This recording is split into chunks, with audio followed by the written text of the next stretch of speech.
एक व्यक्ति ने महात्मा बुद्ध से पूछा, मेरी जिंदगी में इतने दुख क्यों हैं? इतनी तकलीफें क्यों हैं? इतनी परेशानियां क्यों हैं?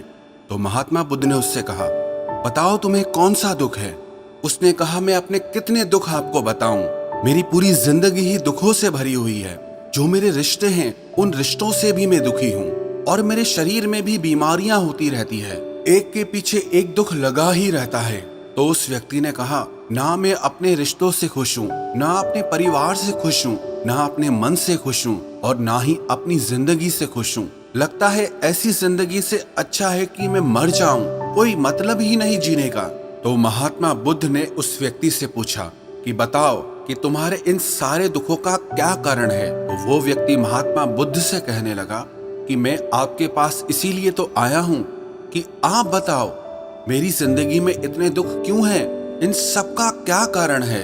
महात्मा बुद्ध ने उस व्यक्ति से कहा, जरा गहराई से सोचो, विचार करो, देखो कहाँ है तुम्हारा दुख, क्या कारण हो सकता है तुम्हारे दुख का। उस व्यक्ति ने बहुत सोचा, पर जब उसे कुछ समझ नहीं आया तो बुद्ध ने उसे उत्तर दिया कि तेरे सारे दुखों का कारण तू ही है। तेरे मन की आसक्ति है, तेरे मन का मोह है।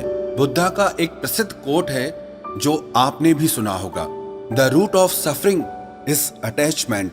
आपके सारे दुखों का कारण आपका मोह है, आपके मन का अटैचमेंट है, आसक्ति है। तो उस व्यक्ति ने बुद्ध से कहा कि मैं समझा नहीं कि मेरे मन का मोह हर दुख का कारण कैसे हो सकता है।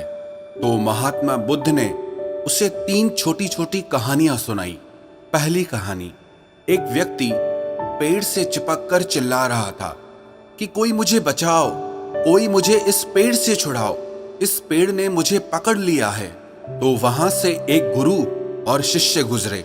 उस शिष्य ने अपने गुरु से कहा कि गुरुदेव, इस आदमी की मदद करनी चाहिए, ये इस पेड़ से चिपक गया है, इसे छुड़ाना चाहिए। तो उसके गुरु ने अपने शिष्य से कहा कि इसकी मदद कोई नहीं कर सकता। तो वो शिष्य हैरान होकर पूछने लगा कि ऐसा क्या है कि इसकी कोई मदद नहीं कर सकता। तो गुरु ने कहा कि इस व्यक्ति ने खुद ही पेड़ को पकड़ लिया है और जिस इंसान ने खुद किसी चीज को पकड़ा हुआ है उसे कौन छुड़ा सकता है, उसे कौन बचा सकता है। ऐसे ही बुद्ध ने कहा कि तुमने भी सारे दुखों को खुद ही पकड़ा है कि ये मेरा है, ये छूट ना जाए, ये मेरे पास रहना चाहिए, ये मुझे